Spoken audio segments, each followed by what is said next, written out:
Adriana Breen is an aged care worker and spends her days visiting clients on Victoria's Mornington Peninsula. But while she works in the area, she no longer lives there and has to make an 80-kilometre round trip from Frankston every day. Mentally, it also affects you because this was my happy place. I love the peninsula. Adriana was forced to move because she simply couldn't find an affordable rental. And I know it's only, half an hour down the road, but it could be on the other side of the earth as far as I'm concerned because I'm not near my family. 10 years ago, the Mornington Peninsula had a healthy rental vacancy rate of 3%, meaning it's good for both renters and landlords. Now it has a rental vacancy rate of less than 1%, and experts say for every rental that's vacant, there are about 30 Airbnbs. With the increase in demand from people moving to coastal locations combined with the increase in tourism demand, that's created a perfect storm. It's a problem coastal communities across the country are grappling with, including the recently devastated Northern Rivers region of New South Wales.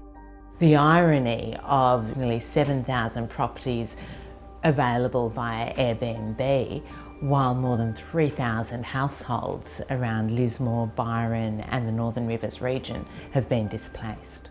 There are around 100,000 Airbnbs across Australia. About 85% of those are entire homes. And while short-term stays have always been popular in coastal areas and tourism hotspots, Airbnb has brought holiday homes to the capital cities. It's safe to assume that those are residential homes and apartments that have been withdrawn from the permanent rental market. 5 years after it launched in Australia, there are about 10,000 entire homes listed in the country's two biggest cities. Airbnb argues it's boosted local economies by attracting more tourists.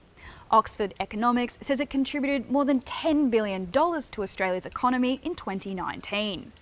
But a report by America's Economic Policy Institute found the costs felt by renters likely outweighed the economic benefits.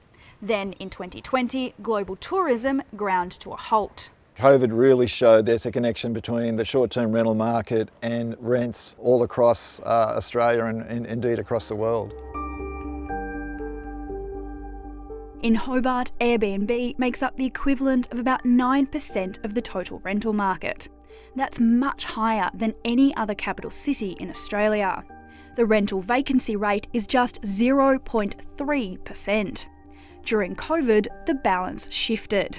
When housing stock went from short-term rental back to the long-term rental market, in places like Hobart we saw a sharp reduction in rents. So how can cities regulate Airbnb and other short stays? In Amsterdam, you can only rent out your entire place for a maximum of 30 nights per year. While in New York, it's illegal to rent out an entire unit for less than 30 days, although there are exceptions. Meanwhile, Berlin allows you to lease out your primary residence, but it can be a bit harder to put a second home on the short-term market, and you can only let it out for 90 days.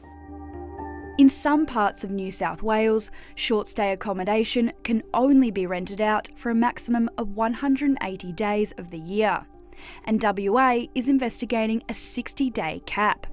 Meanwhile, Hobart is hoping to become the first capital city to put a cap on the number of short stays. If successful, it will stop any more entire homes from becoming short-stay accommodation.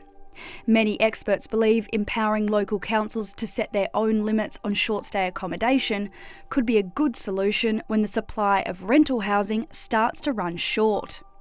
Louise Elliott owns a short stay in Hobart. She says any regulation needs to take into account the benefits of the industry.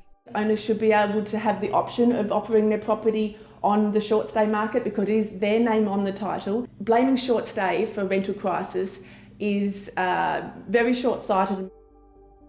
Airbnb says housing affordability and availability is a complex issue, and in many cases, hosts make properties available that would have otherwise been used as holiday homes. It describes Hobart Council's proposal as ill-considered and says many of the affected homes are unlikely to be offered on the long-term rental market. As for Adriana, she's still hoping to find a way back home. In my mind, it's a stepping stone to back up here somewhere. But, you know, I'm lucky. I've got a roof over my head. Lucy MacDonald, ABC News.